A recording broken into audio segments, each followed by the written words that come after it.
Alright guys, so I saw something on Facebook Marketplace I just could not pass up. I think you guys are really gonna like it. A little rougher shape than what I thought, but oh well. That's right, I got another 2005 Arctic Cat 400, but this one's special. This one is the automatic.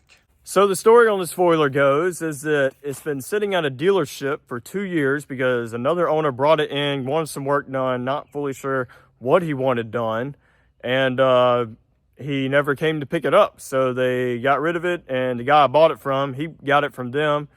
He didn't hold it that long. He immediately flipped it, and I was the buyer that came in for $600. So everything overall looks pretty decent. $600, it looks a little bit better condition than my $400 manual that I bought 2 years ago now.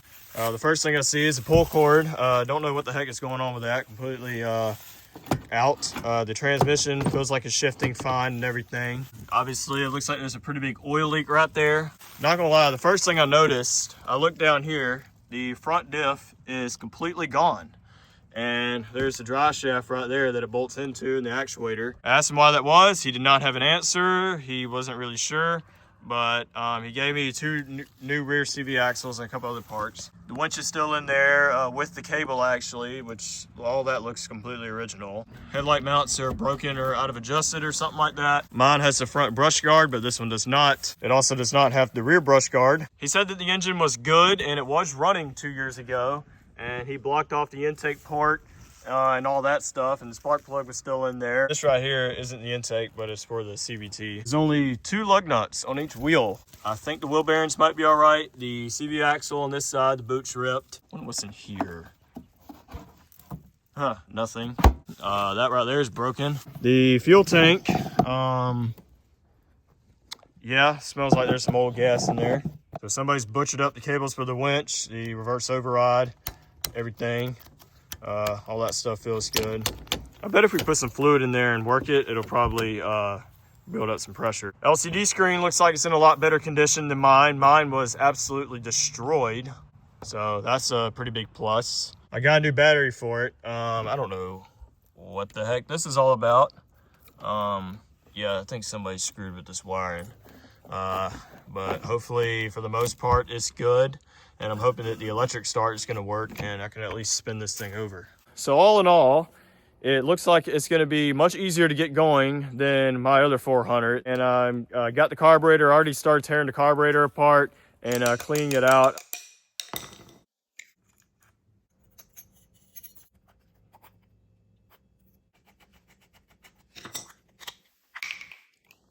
Look at that crap. Stink bug in there.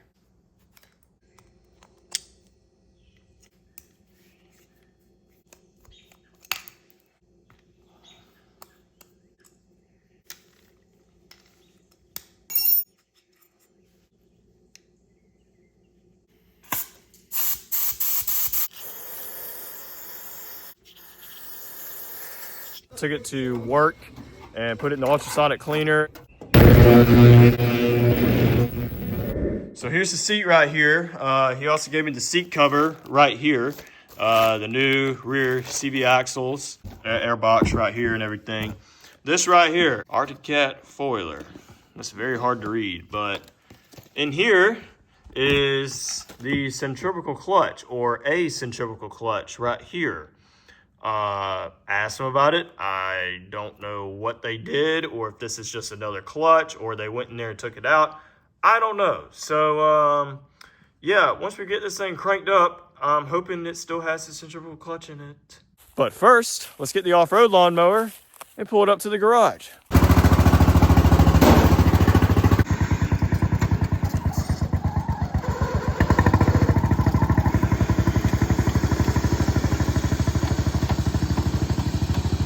All right, so we got it wheeled up to the garage. First thing I'm gonna do, because I couldn't before, is check this oil. Dang, that is on there tight. Please do not be some bull crap. Okay, looks like it's about halfway full or so, and not black. Oh, I know why, because somebody decided to cross thread it. So as with any Facebook Marketplace find or whatever, the first thing I want to do is obviously get the thing running without spending a whole ton of money. And eventually, if it is running good, I will get a front diff to put in there. I don't know why somebody robbed the front diff. So right now it's just going to be a 2-wheel drive. As much as you guys might hate me for it, I don't really plan on keeping this thing. I really bought it because it's the exact same foiler as mine, just the automatic version. And it was close by. That's literally the only reason why I bought it. And, you know, to have another project to do. Because some of you guys like the Arctic Cat stuff. But I don't plan on keeping it. I plan on fixing it up, getting it running good, playing around with it, and then selling it. Oh, I hope there are no brown recluses and black widows in here. There's a bunch of stink bugs on there, though. Hose clamps and a bunch of nuts and bolts. I just noticed, actually, where are the battery cables? And what the heck is this? Well, there goes a simple battery installation. Look at all that crap right there. And all that. So I'm gonna have to rip out all this bull crap and basically start over from scratch. So apparently they have the ground hooked in the power side of the winch and then the positive battery wire hooked to the ground. And then they got, you know, a couple other wires hooking to the same side as the starter solenoid. And they got the wires going through the winch hooked to the kind of where the battery's supposed to go. Just all kinds of bull crap. Ain't nobody got time for that. While I'm doing that, I'm gonna let this fuel drain. And of course, let's put on reserve. There we go. Don't smell like great either. It smells like it's got water in it. Yeah, it's got water in it.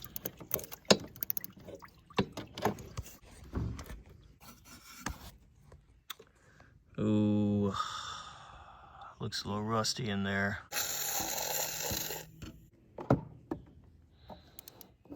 All right, so finally got these stupid things on there. That one's kind of bodged on there, but it is all hooked up. So the moment of truth, let's see if something's gonna ground out and blow up or if this is gonna come on.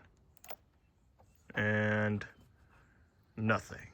All right, so upon inspection, I found a blown 30-amp main fuse right there when I was kind of going around.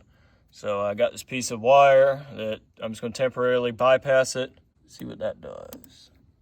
Is it going to work? Of course not. As soon as I shut the camera off, it comes on. And only 2,600 miles on it. See if the headlights come on. All right. And the taillight's working too. Let's see if she'll spin over.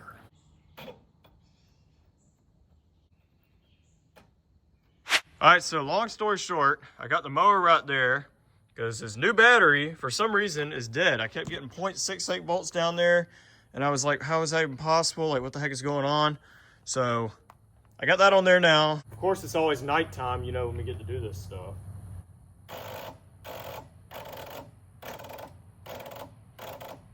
Either this motor's locked up or this starter is just bad. But also that battery ain't the greatest battery ever. Take your guesses, guys. You gotta be kidding me. Weak freaking impact gun. Oh, there's some water coming out of here. Oh yeah, look at that. Look at that, that's even better. That thing is freaking solid. Oh, it's actually coming out. It's not gonna break off in there, some bull crap. It's gotta be too loose for the ratchet, but too tight for your fingers. Not too bad.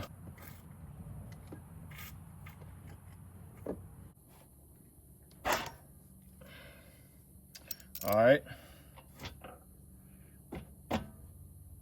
Ooh. What's up with that?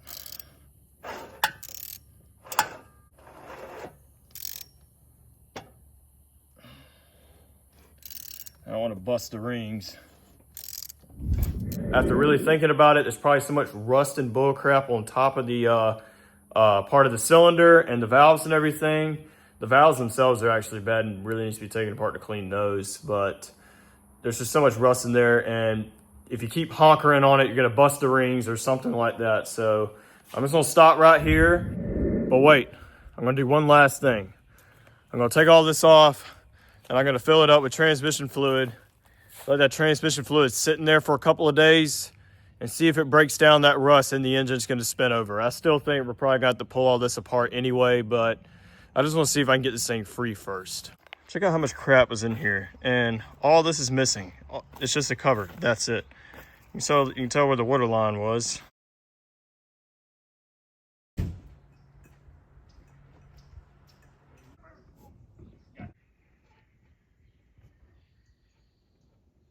I'm also gonna go on ahead and get rid of these handle grips because they're all gooey and nasty, and let's be honest, like nobody's gonna want to touch that right now. Ain't nobody got time for that. So while that's soaking, there'll be a video on that go-kart soon. I got the gas tank here. It's been draining. I think it's about done. Yeah, it was mostly just water. So I'm gonna clean that out and that'll be good. It's like the gas gauge is working.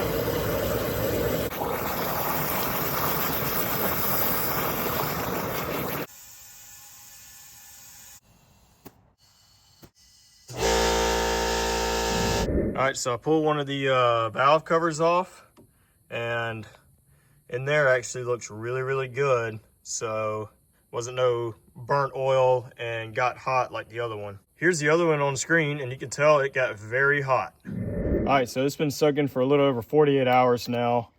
I've been kind of moving the motor. You can see it's kind of spilling everywhere. And well, there it goes again.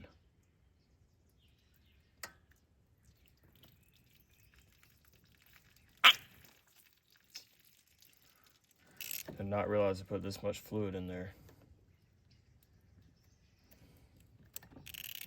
I don't know what exactly is hitting, but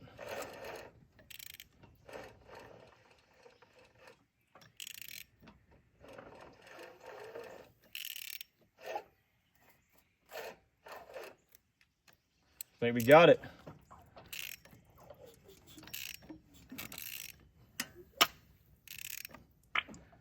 Yeah, there we go. She is unstuck. All right, so now since we got the engine unstuck and it spins over pretty good with the ratchet, it doesn't kind of bind up anymore, I'm gonna get the drill. I don't have the battery right now because the other one's dead, the brand new battery, don't know why that is, but whatever. I'm gonna hook the drill up to it, spin it over with the drill to kind of get the oil pump flowing and pump oil up to the valves and everything like that.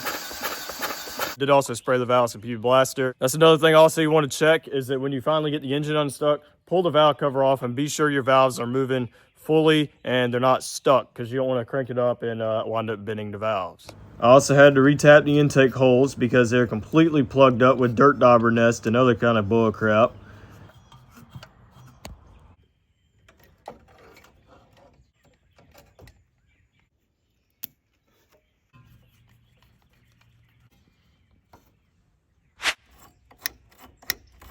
All right, so I got the battery out of the jet ski over there, and I'm gonna hook this up, and we're gonna see if this thing's gonna spin over now.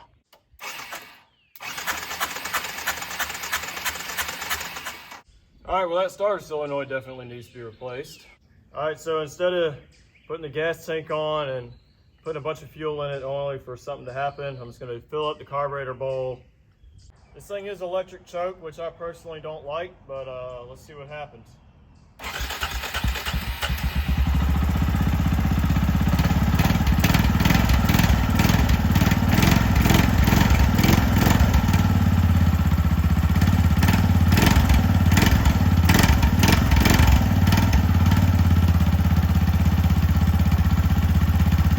Sounds pretty good.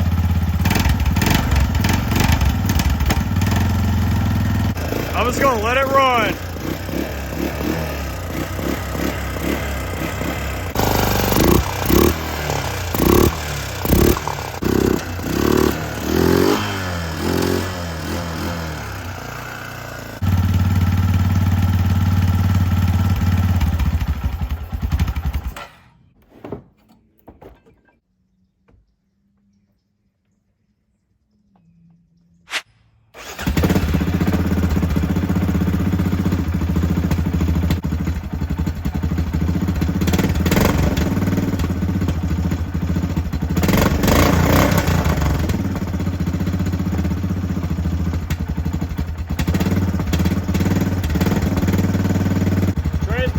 shifting.